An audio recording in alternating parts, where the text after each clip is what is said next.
Welcome to Faith, Reason, and Geekdom. I'm Roger. And I'm Dusty. My brothers and sisters in Christ, join us as we work out these three perspectives in our everyday lives. Today, we're going to be talking about the great, the saint, the wonderful, most popular, especially recently, Padre Pio, one of the greatest. If you're looking for how to get your prayer life in order, if you're looking for a bit of spiritual direction, this is going to be the episode for you. This is going to be an episode you're going to want to point people to, bookmark it, do whatever you can, because you're going to be able to grow after this episode. I guarantee you will grow. Even if it's a tiny, tiny bit, an inch, centimeter, you're going to grow with this because we're having spiritual direction / prayer from Padre Pio, the great Saint Padre Pio. And it's our 5 prayer habits of Padre Pio show. And of course, back again, Dusty. Great to have you back. I missed you the last show. How you been doing? I'm hanging in there, trying to, this will be a good show for me to be participating in as well, because I'd love to learn more, always trying to make my prayer life more efficacious, stronger. And so I'm looking forward to this, Roger. Yeah. And not to be remiss too, also, we're going to do our Ask the Geeks.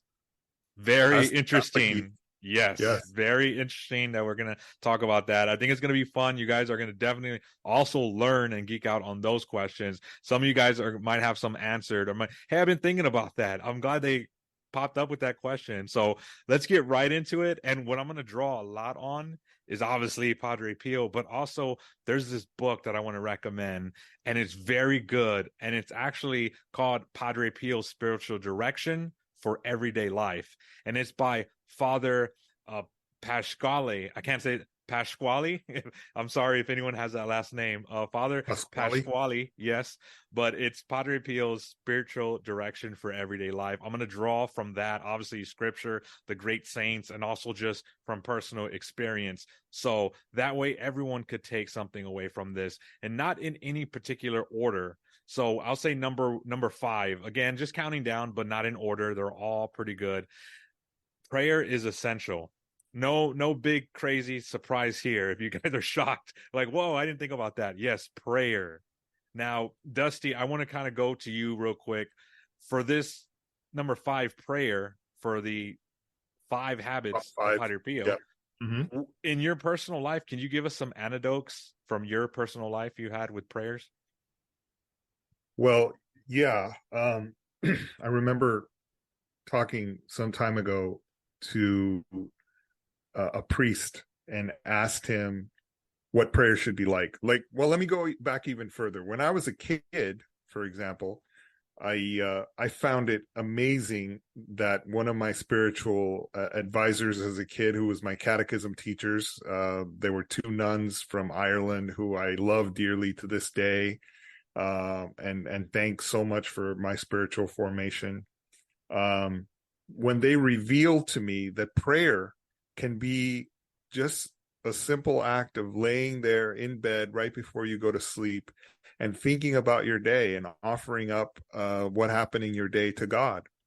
And I thought, wow, that's cool, because at that point, I was so young. I thought that prayer had to be, reciting the same prayers over and over again, the Hail Mary or the Our Father or whatever. And that wasn't feeding me. But all of a sudden, when I realized that I could do that God was listening to me, that really opened up. That was a huge revelation for me. Then later on, as an adult, even just a few years ago, I learned from a Carmelite priest something interesting about prayer. He told a story. He said, I'm going to tell you a story when it comes to prayer, something that I learned when I was a seminarian. And I said, okay. He says, sometimes we don't acknowledge how we should pray. Sometimes in our lives, we need God. We need a special, favor. We need something that's going on with our lives. We need to offer it up to God. We need to ask for his help, his intercession, whatever it is, right? And he says, so there's 2 priests that are crossing a river. And one of the priests asked the other priest, how should I pray? What should Yeah. prayer be like? And so the other priest, the older priest, suddenly grabs him from the top of the head and dunks him into the water, and he's holding him down, and he can't breathe, and he's like desperate, trying to get up for air, and finally he lets him up for air. He goes, "That's how you pray. Pray I with like that that. same sense of desperation. You pray with that same longing for air." That Uh, fervor.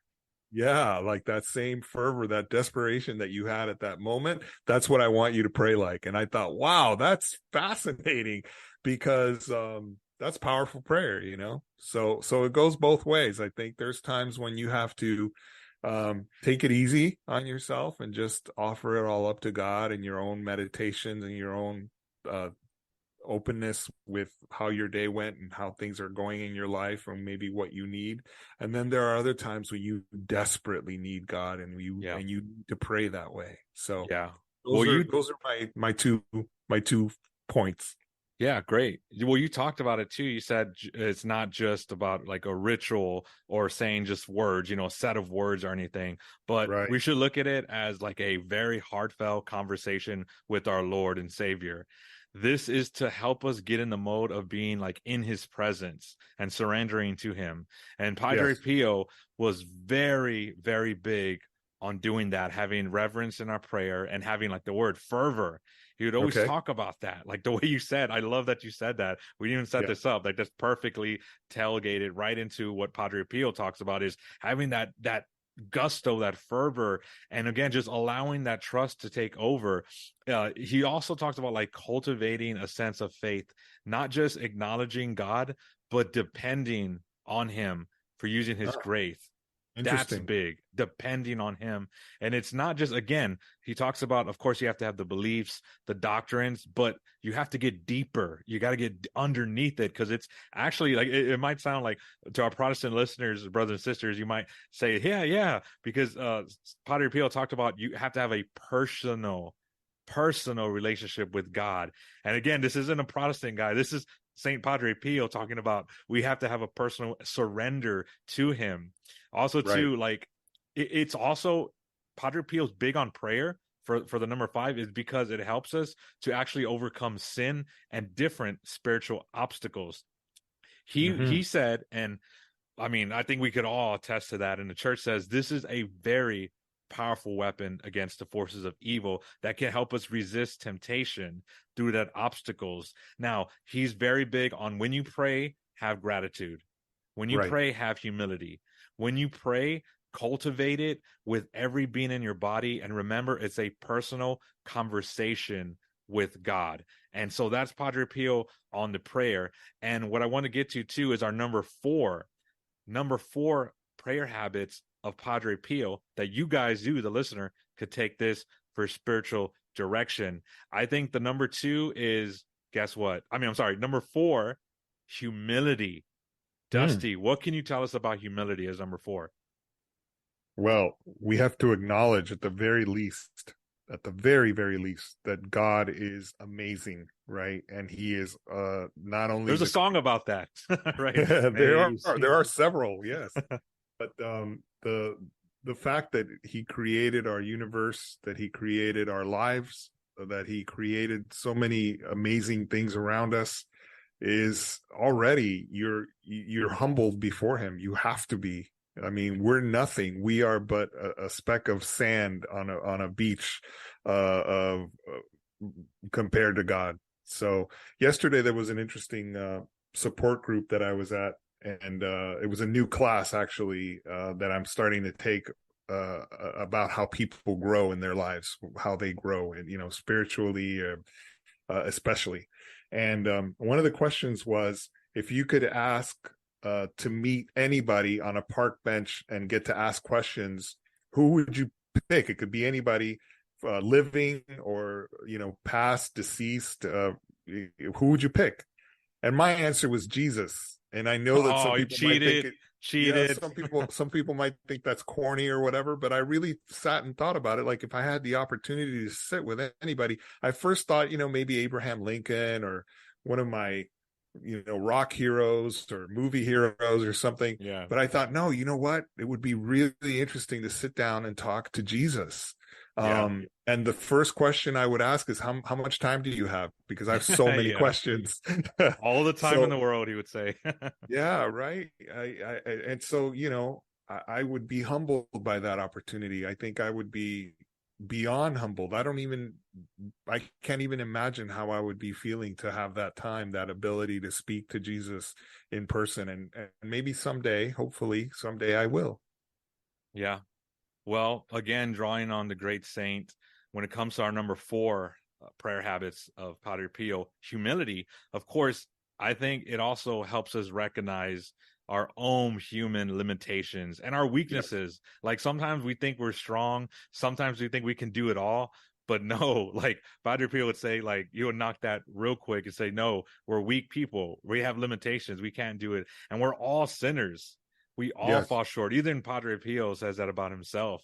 And so in that, I think the understanding is God's grace and mercy, humility, like lets us put aside our pride, right? Because we always have that, like, I gotta have pride. I'm self-sufficient, but no, you have to turn to God. And I like one of the quotes from Padre Pio when it comes to humility. Quote, he says, as gifts increase in you, let your humility grow, for you must consider that everything given to you is on loan. Mm, And like that, when he says that's something deep. like that, yeah, that's deep. It knocks down your pride. It really does, because also it's also about obedience. It's about Yes. surrender. You have to be obedient to the Holy Spirit. In your life, you got Amen. plans. I got plans. When they don't go right, like I hate it. I fall apart. Any little thing, I'm like, but no. Humility helps you say, hey, you have to be obedient to God's plan. Now, God, of course, the famous, well, God either answers, he says yes, no, or not right now. You have to just give it up to him. And also, Right. too, humility is also about compassion towards others, but most importantly, for yourself, having compassion for yourself. And I think that's something that I know for me, I struggle with that, having compassion for myself, but it's Mm, essential. hmm. Padre Pio says that is essential to receive God's grace and experiences his presence fully. Now, recognize your weakness, recognize your limitations, grow in a deeper understanding, have mercy on others, have mercy towards yourself, and be obedient. And that's why I think this is a number 4 on Padre Pio's prayer habits. We're going to go into number 3, because as you guys are going to be growing and growing, you're going to see a little pattern. You're going to see a little pattern taking form. But number 3 on our 5 prayer habits of Padre Pio for you guys to use on spiritual direction: suffering. Suffering has a Wow. purpose. That's one of his habits, is he gets it in his head that suffering has a purpose. But does that mean like there's some religious sects and orders that beat themselves, whip themselves while they pray, or sit kneeling on uncomfortable uh things like rocks and things like that while Yeah. they're praying? Is that the same thing, you wonder? No, this one's a little bit different. Now, like, of Okay. course, we've all had uncomfortable, like me, to me, just walking through my house, stepping on Legos. That's a form of penance. I'm stepping on little cars and GI Joes and Legos, and I'm like, Yeah. Lord, this is for you. I offer it up for you. But Oh no, gosh. now that one's a very tricky one, because I think the vast majority of people, spiritual directors or priests, would say, if you're gonna do some type of penance, like hair shirts, have you ever heard about that? It's like Yes. this real itch. Yeah. And some people, when they're called to do that, they're called to suffer for others. So like if you're suffering, you like, there are people like that. Now the church would say you would have to be 100% called for that. Now the church would not advise just some random person out of, what's the word? I'm gonna get it wrong. Satanism or Satanism, where like you like pain. Hedonistic, yeah. Hedonistic. Hedonistic, yeah. Okay, the church would say that's dangerous. Don't just, I'm just going to do this, because not everyone's called for certain sufferings. Not everyone's going to be able to not everyone's in that spiritual level to do Interesting. things like penance. There's Okay. penance. So, like, for me, maybe because I don't want to, I'm like, I'm not called for that. I don't know. Right now, I know I'm not. But who knows? Maybe in the future we can and we will be. We'll see. But well, the one I'm talking about is for Padre Pio's habits, is recognizing that it does have a purpose, recognizing that it makes you more empathetic. Now just think about that. how can you be empathetic? How can you show empathy or compassion to others? Padre Pio says, if you yourself have been experienced suffering, now it doesn't have to be exactly the same, but even in the realm, the pain, the struggles that we all face, imagine if you go through something similar, you can reach out to others in love and offer them your support and encouragement. Could you speak a little bit about that, Dusty? Offering others support and Or encouragement. going through no go like going through suffering and helping somebody, says, hey man, I know I don't know exactly what you're going through, but I've suffered in this way. Maybe I can offer up some love, maybe I can offer up, some prayers, maybe whatever that may be. Okay. It almost sounds like empathy versus sympathy, right? Yes, because there is a And distinction. they're both different. Yes. When you have empathy towards someone, you show it in how much compassion and understanding we can give one another. Where sympathy can actually be more of a feeling of pity for someone, Yes. right? Like, oh, I feel pity for you Yeah. that you're going through this, versus saying, you know what, I've been through a situation like yours. It may not be the same, but I really relate and I understand. And I think when you roll that into prayer and praying for somebody, that you feel it as well. Like you're saying, my friend Roger, he's going through this really hard time, Lord, and I want you to please help him because I know what that's like, right?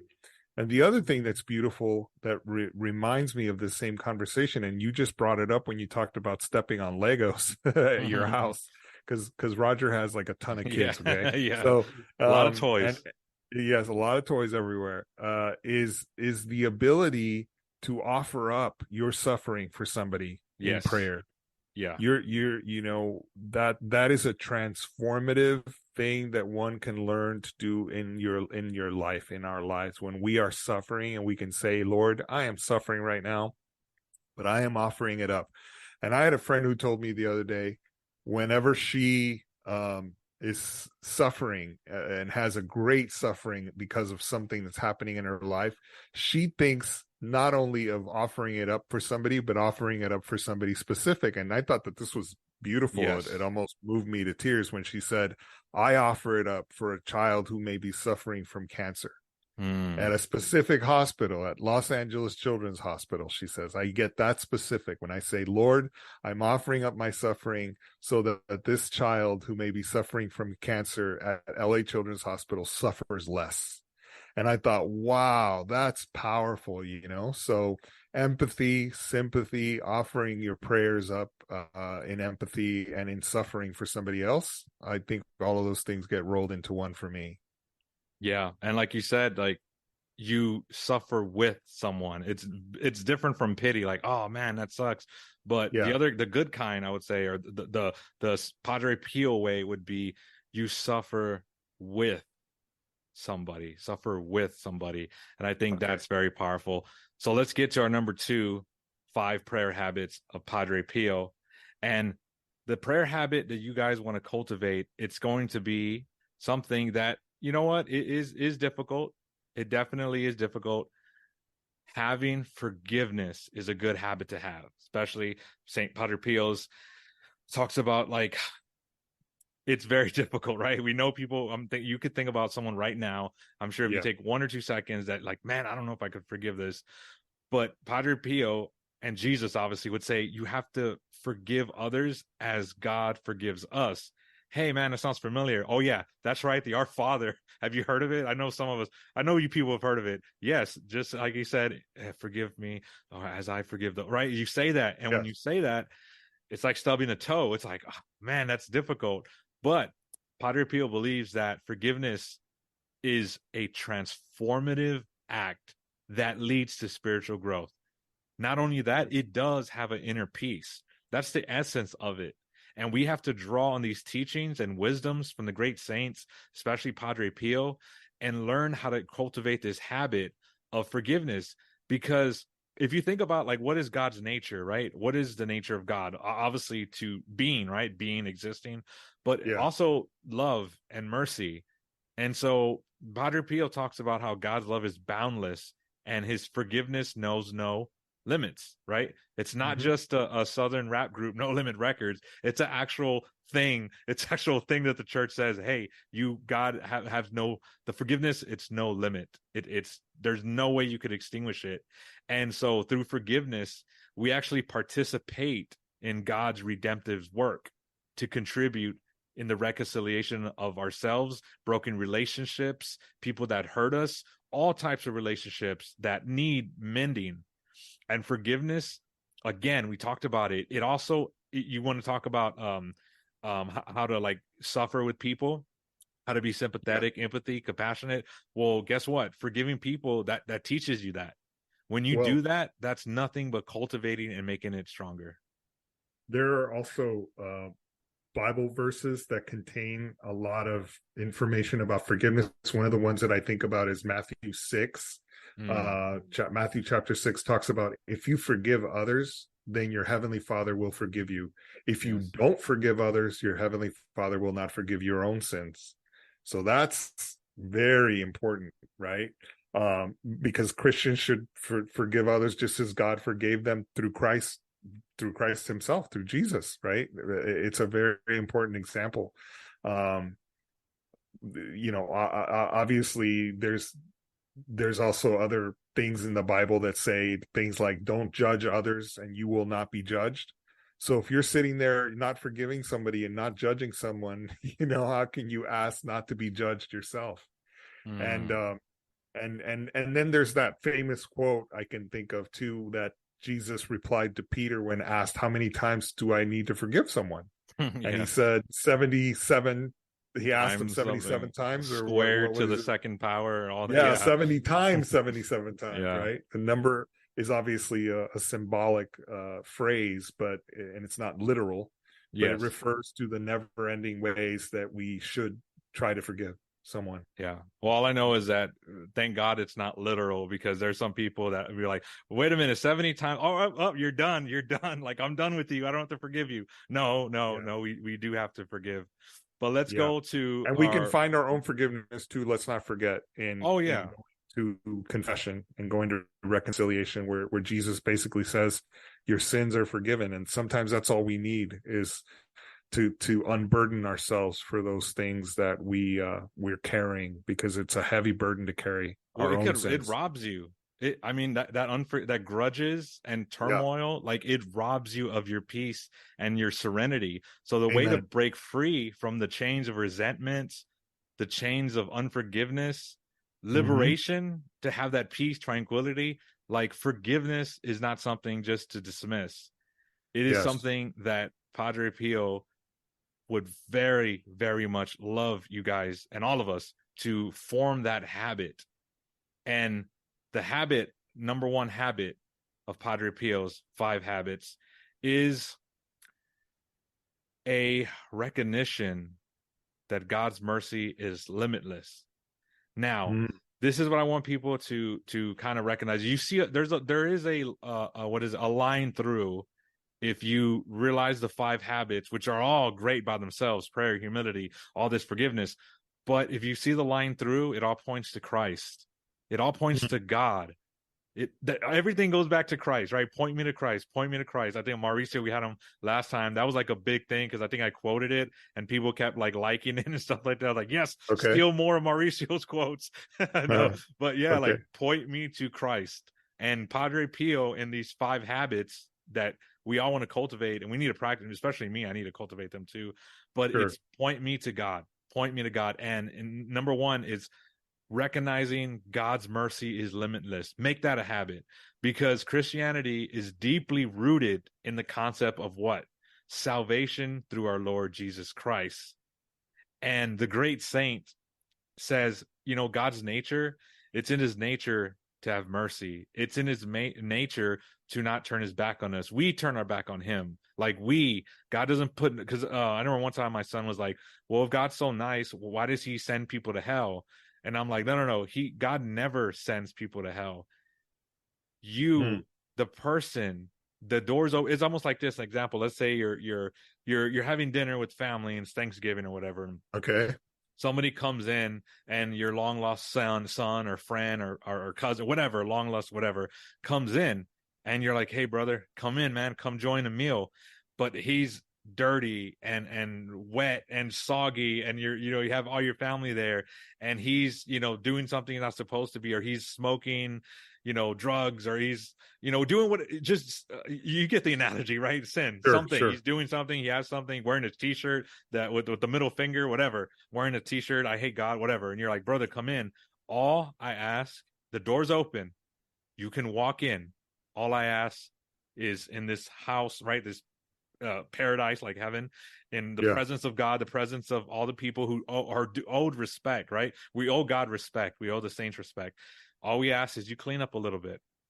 Just, clean up a little bit, change that shirt that says, I hate God, all that stuff. Throw away yeah, that drugs, whatever you're doing. Don't come in the house with the drugs. You got to protect your family, right? It's not fair to everyone else. Come in, brother. Come in, sister. Come in, friend, whatever. Come yeah, in. The door's open. And if they say, I don't want to, it would be wrong for me to grab them and throw them in. No, you're going to sit down with grandma and me. We're going to have dinner. No, they don't want to. So, and again, even for us, like God is, if you fully understand God, that's not God. If you fully wrap your head around God, that's not God. Your God's too small. Now, of course, yeah. obviously, the church gives us a little hints, God gives us little pieces, revelations. So it's not like we don't know nothing, but the point is, it could be hard for someone to understand that.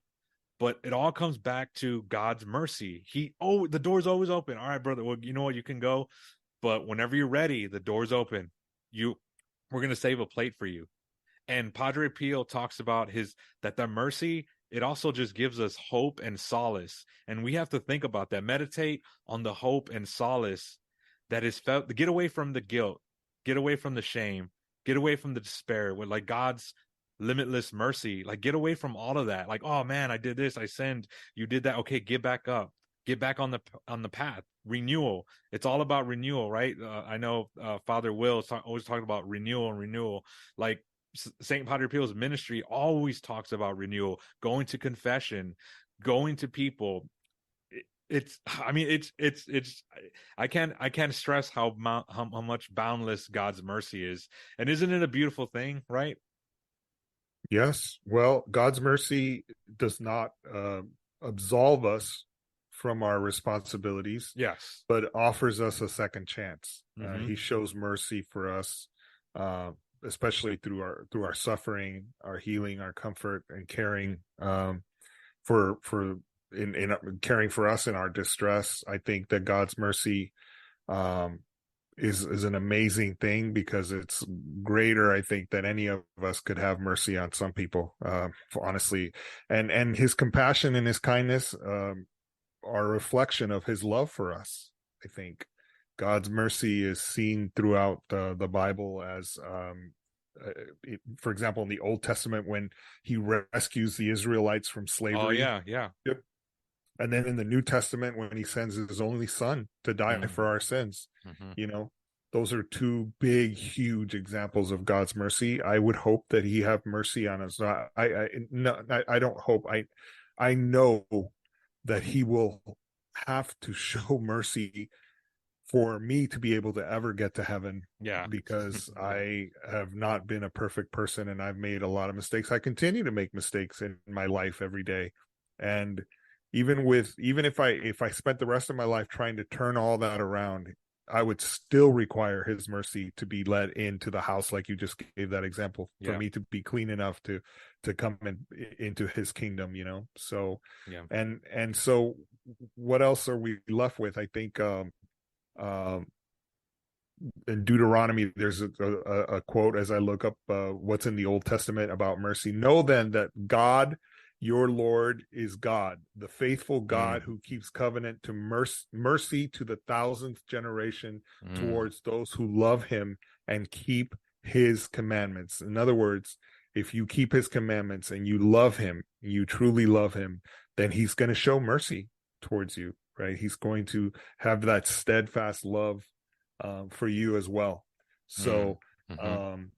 in the New Testament, you find something again out of Ephesians that says, "But God, who is rich in mercy, out of the great love for which he out of the great love with which he loved us, even when we were dead through our trespasses, made us alive together with Christ. By grace you have been saved.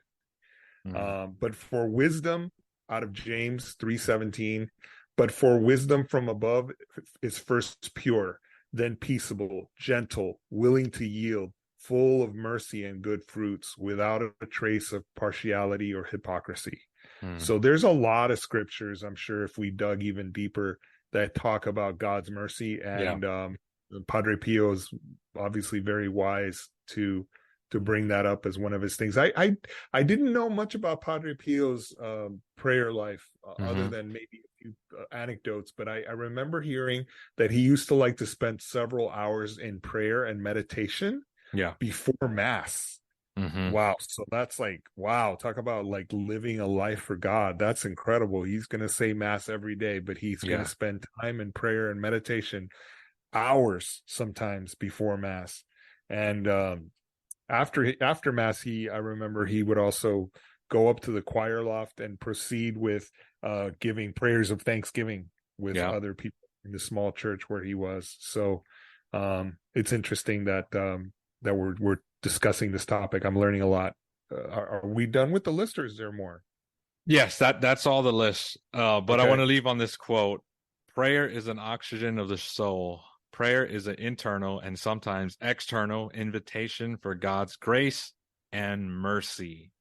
So we'll recap them. Guys, mark this podcast, save it, download it, do whatever you want, save it with people, but we're going to go over the 5. So again, going over the Padre Pio's 5 prayer habits that you guys can use. Number 5, prayer, making prayer essential. That's the habit. Okay. Number 4, humility, making humility key. Number 3, recognizing suffering has a purpose. Number 2, recognizing forgiveness is essential. And number 1, forming the habit of realizing God's mercy is limitless. So though, again, put this on repeat. Go ahead and anytime you need to reminder, okay, what are the things practical things? What can I do? What can I form? What kind of habit can I make? Just go ahead and listen to this. And I guarantee you, like, somebody has learned something. You guys have got value from this podcast, and especially from the great Saint Padre Pio. And that's it for the habits. But I know, Dusty, you got a couple of Ask the Geeks. So let's get into those. Well, I have one for sure that jumped out at me this week. Does a priest have to be in a state of grace in order to say Mass? Now, what is a state of grace, Raj? Let's start with that. What is your definition of a state of grace? Well, I'd say the church definition is being in a state of grace is not having mortal sin. So if we're free from mortal sin, and you guys know how to do that, confession, you're clean, you're wiped away from mortal sin, and walking with God, being in God's favor, walking with God, being in his favor, being free from mortal sin, that's being in God, in grace with God. And you asked the question, or this person asked the question, what if the priest isn't? What if the priest isn't, right? Because imagine even that goes to confession, or he's doing anointing of the sick, whatever. Like, oh man, it wasn't a real confession. It wasn't a real. What if he baptized me? And you could break many questions. But going back to the Mass, this is what I love about the church. This is what I love about the church, that it's so technical. It's so in the good way, legalistic. Because some people hear that word and they're like, oh no. Example, baptism. Right? If you say it wrong, it's invalid. It has nothing to do with the priest. The priest could be in grace and it's still wrong because he said it invalidly. Here's the good news. Nobody sweat. It's good. When it's valid. Yes, it's valid to you. Yeah. If you receive. So in other words, if the priest is not in a state of grace and he still says Mass and he still consecrates the host and everything else, you don't have to worry that that the experience of that Mass went out the window because he wasn't operating clean.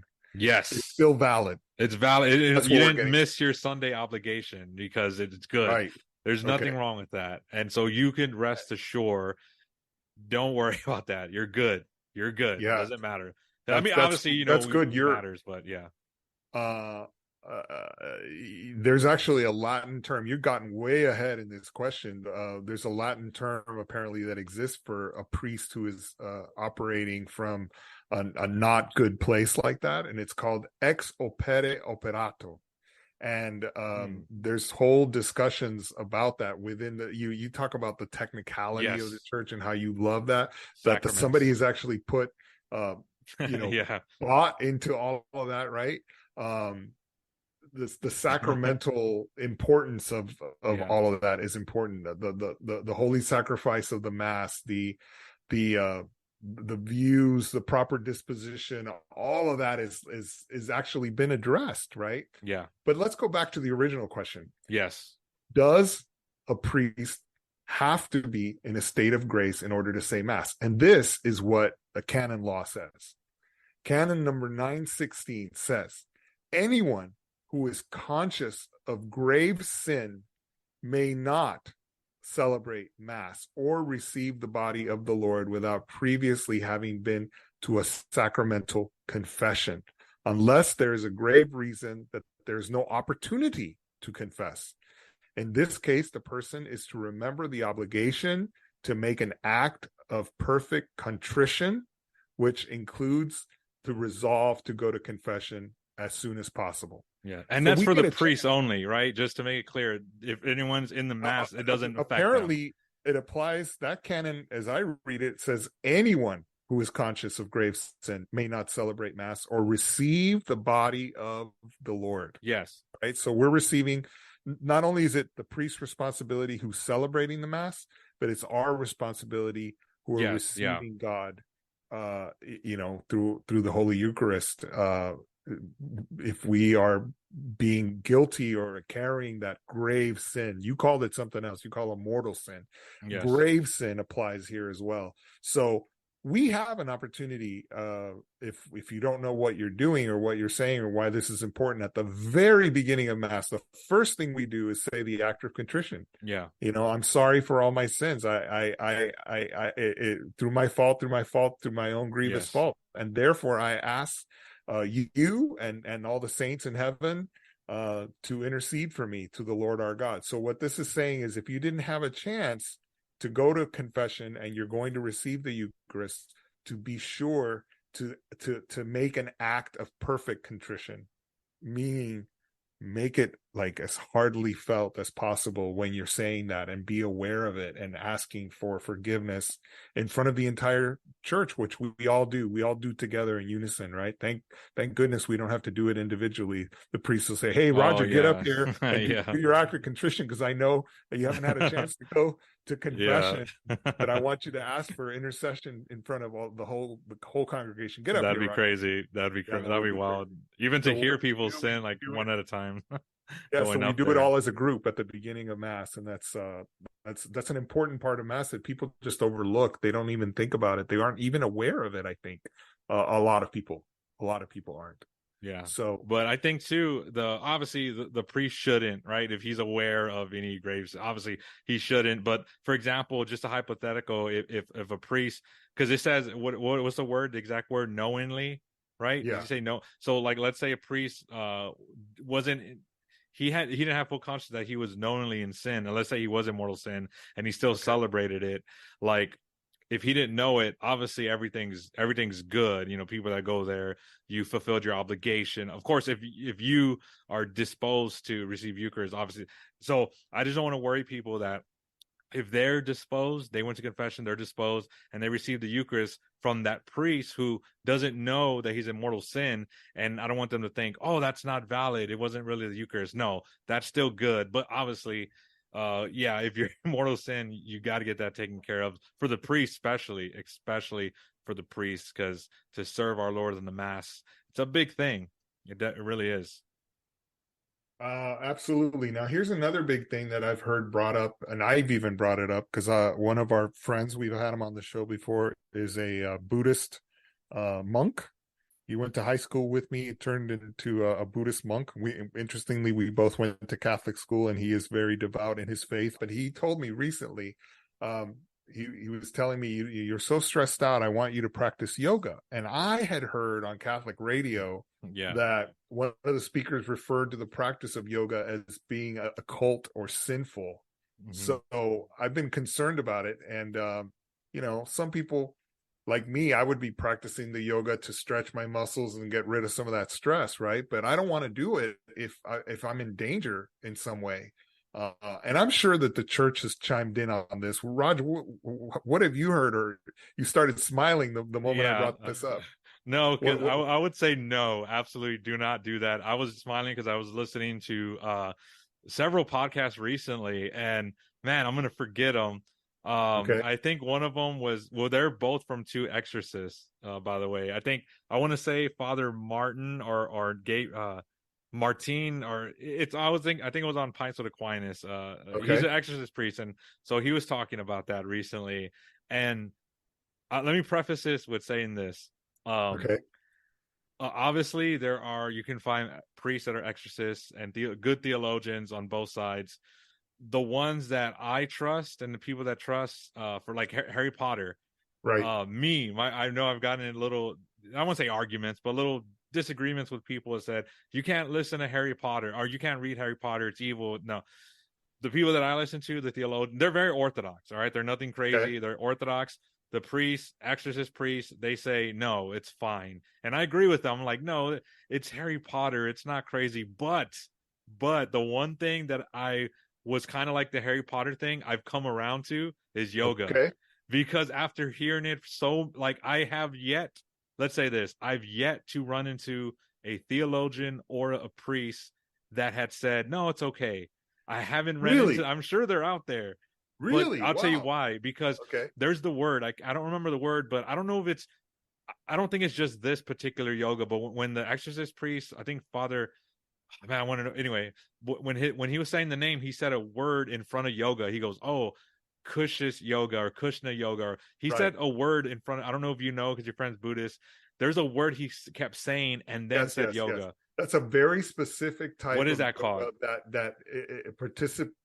Participating in that yoga involves not just the posing and the stretches that are taught, but this also involves a spiritual practice, Eastern philosophy.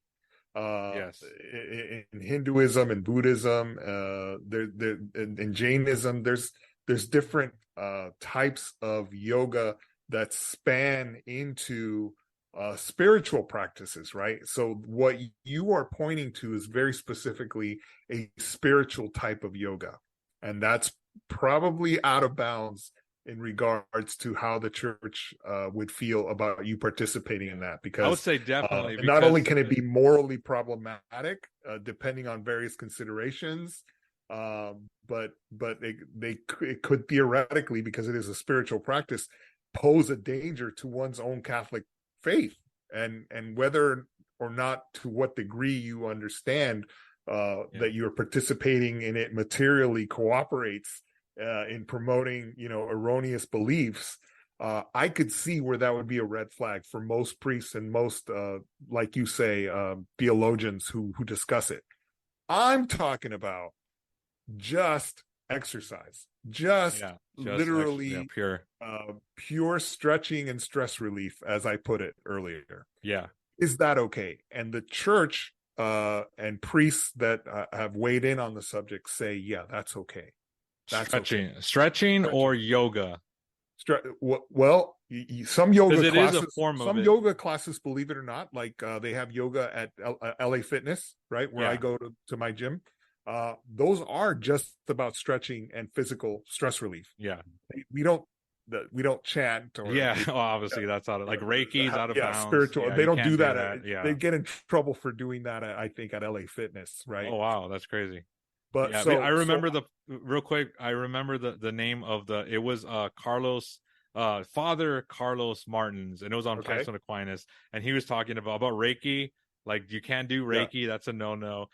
He kept saying that word and something yoga, because I do know, if I'm not mistaken, again, from my little knowledge, that the actual poses are like the whole, whoever made it up, like, again, I don't know if this is true, but like whoever made up the yoga, whatever, it's literally to worship gods. Like, the poses are like divinate. Have you heard of that, or if you know more about that? Like the uh, poses I'm sure signify there are some gods. poses that were designed for that. Yes, Yeah, I'm sure. Yeah, especially within those spiritual and philosophical practices of yoga. yeah, Um, because it's like but your god, right?